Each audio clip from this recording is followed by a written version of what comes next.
Hi, everybody. I'm Brian Kilmeade. This is Tucker Carlson Tonight. Tucker will be with you in about 5 minutes, but we do have some breaking news we want to share with you. Of course, today was dominated by many stories, one of which was the bipartisan budget bill for border security. And the big number is that the president was not happy with was $1.375 billion to build a border barrier. He could do whatever he wanted with it, which shows an advantage. But the question was, would the president add something with that? Would he declare a national emergency? I just got off the phone with Mick Mulvaney, Chief of Staff, and the answer is a resounding yes.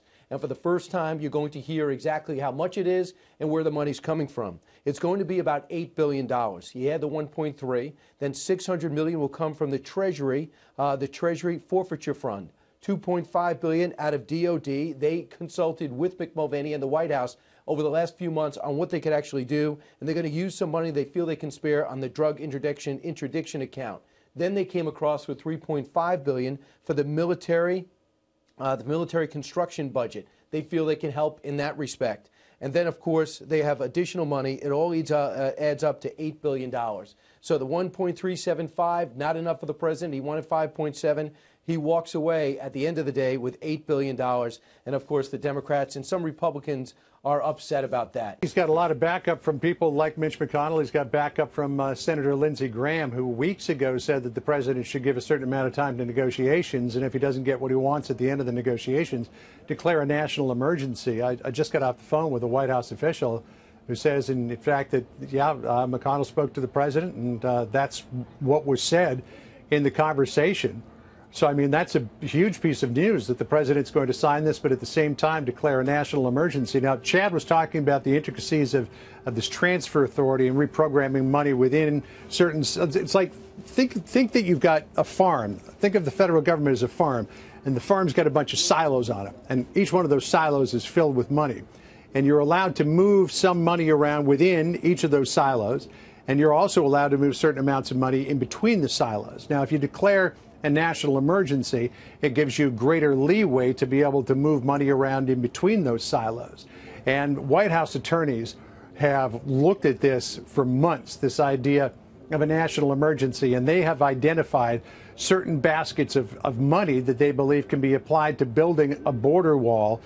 Each time you dip into a different basket, though, you're increasing the level of potential pushback and your potential risk for a legal challenge. So there's some baskets of money they believe they have that they can use, and nobody's going to be able to challenge them. But once they go through those baskets of money and pick up the next basket, that comes with a little more risk. And then each basket after that comes with an increasing degree of risk. So as you move this money around inside, specific silos like the DHS silo, or you move from the DOD silo into the DHS silo, or energy into, just for example, into the DHS silo, you get increasing risk.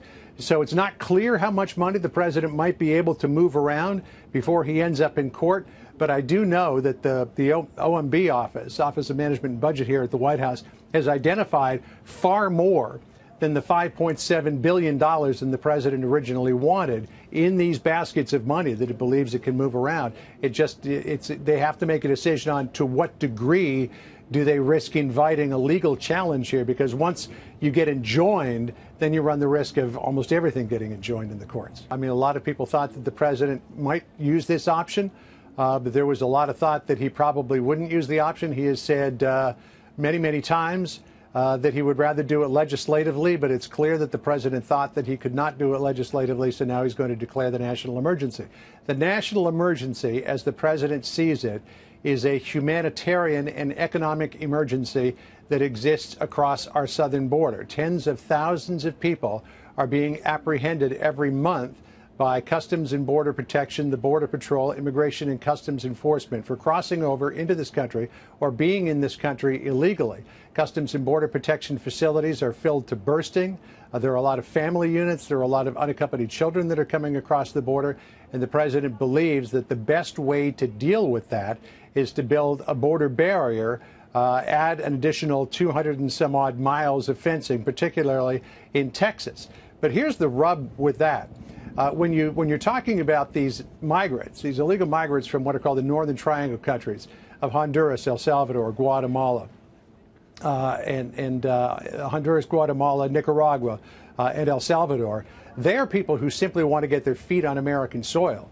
so that they could be picked up by the Border Patrol. And the president himself, a couple of weeks ago, in response to a question I put to him, acknowledged that because you cannot build a fence right on the border in Texas, you can't build it in the floodplain of the Rio Grande. You have to build it, a couple of 100 yards in. In some cases, the wall is a mile in from the border. All those people have to do is cross the Rio Grande, and in some areas you can float across, in some areas you can walk across. And if they get their feet on U.S. soil, they give themselves up to the Border Patrol, they get into the system where by and large they get released into American society. Some of them do return for their appointed court date, some of them don't. Even if they come for their first court date, they very often don't come for their second court date, and so they disappear into American society. So build as much wall as you want in Texas. You're not going to stop the problem of these migrants who want to get caught by the Border Patrol from coming across. Now, where it could help is people who don't want to get caught, who get into the country. That would include people who just want to disappear into American society right away. They don't want to get caught by the Border Patrol. That could include criminal elements. It could include human traffickers. It could include drug smugglers and other people with nefarious intent to get across the border. They would get caught up, ostensibly, theoretically, by this wall, which would give Customs and Border Protection time to get to them before they hit these what are called vanishing points and disappear into the United States. So from that standpoint, it could be beneficial for Customs and Border Protection. But in terms of stopping the flow of migrants who are coming up from Central America who just want to put feet on U.S. soil, it wouldn't do much to stop them. And the president has admitted that. Now, the agreement will provide smart border security. It will not fund the president's expensive, ineffective wall. That the president can declare an emergency on something that he has created as an emergency, an illusion that he wants to convey. Just think of what a president with different values can present to the American people. Well, joining us tonight to take up all of this, Heritage Foundation Senior Legal Fellow Hans von Spakovsky. Great to have you with us, Hans.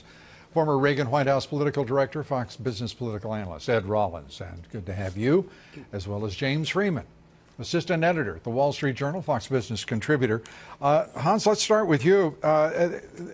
Nancy Pelosi ignoring, if we could put up quickly a full screen here of the number of national emergencies that have been declared by presidents, of which there are 31 still active. By the way, as Nancy Pelosi talked about for the base, the Democratic base, that they'll find out what they can do with emergencies, they weren't paying attention when President Obama himself declared 12 such national emergencies.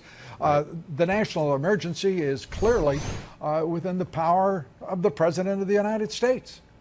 Well, yeah, in fact, Congress passed a statute, as you mentioned, in the mid-1970s that lays out the procedures for this. And, you know, that statute leaves it well within the discretion of the president to determine what is a national emergency. And I got to tell you, I think Nancy Pelosi has lost touch with reality if she doesn't think that the huge amounts of illegal drugs coming across the border, like fentanyl, which is now the leading cause of overdose deaths in the United States, and the tens of thousands of illegal aliens constantly crossing over the border. If she doesn't think that's a crisis, like I said, she's lost touch with reality. And losing, importantly, a political battle, because that is what this has all been about, Ed Rollins. This is a party that is coming behind, forming up behind President Trump. He is gaining before our very eyes momentum. I mentioned this is his 755th day in office. Guess how many days he's been under investigation by either committees, the FBI, or the special counsel? 755 days. Probably another week or two before that. We know months before that. Months before that. But the reality is that he is gaining political momentum. The party is forming up behind him. The law is on his side. History is on his side. This is looking very good for the country to have a leader who finally is emerging from what has been an assault by the left and the fake news media. And as he gets stronger, the Democrats get weaker as they basically see who can get furthest to the left and their 20-some-odd candidates. This is a very important decision for this president to have made today, and it's obviously the wall is a critical factor in stopping an emergency. And as you said, there has been 58 times since the bill was passed in 1976 that we've had national emergencies. I actually oversaw the office, the Intergovernmental Office, when I was in the Reagan White House, which he did it 6 times, Clinton did it 17 times, Obama did it 12 times, George W. Bush did it 13 times. So it's not like there hasn't been national emergencies in the past. And this national emergency, James, great contested debate for years now over immigration, illegal immigration, and border security. The declaration of the national emergency and the president's action, this will settle part of that debate. That is, that there will be border security. It's I think, it's just breathtaking to many that there would be a debate about a superpower, any nation, that would not be automatically defending its borders. Well, he obviously has not been able to persuade a majority in the Congress. They don't agree at the moment, even though they may have said earlier it was a crisis. They don't agree at the moment. And so you'd like this to go through the normal legislative process. But why would we? The normal legislative process has been a disaster. We have been watching this since 1986. When amnesty was passed, we have seen border security erode. We've seen lives devastated and destroyed by drugs that are coming across methamphetamine, marijuana, heroin, cocaine, fentanyl.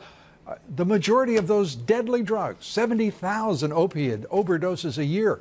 How can anyone in good conscience not want to control that border and stop the import of those deadly drugs alone? Forget illegal immigration, terrorists, you name it. Sex trafficking. Those deaths alone should be enough to want to secure the border for any American. Well, I think you want to get funding the way our Constitution sets it out and get the approval of the Congress or seek to punish your opponents at the next election. I think he has an argument. The House of Representatives is probably he has a law. It's called the National Emergencies Act of 1976, giving him that power. I agree with you. He's on a threshold level. The inability to defend a border, to maintain the integrity of a border, does seem like national security. Does that seem like you'd be a little concerned about a president who didn't want to protect the national sovereignty? Well, you do have to be concerned about a precedent. We saw Bill Clinton we've got 31 national emergencies. Do you want to expand the ability of a president to do that? James, President Obama, of those 58 that Ed just referenced, President Obama wrote 12 executive orders. 3 orders already by this president.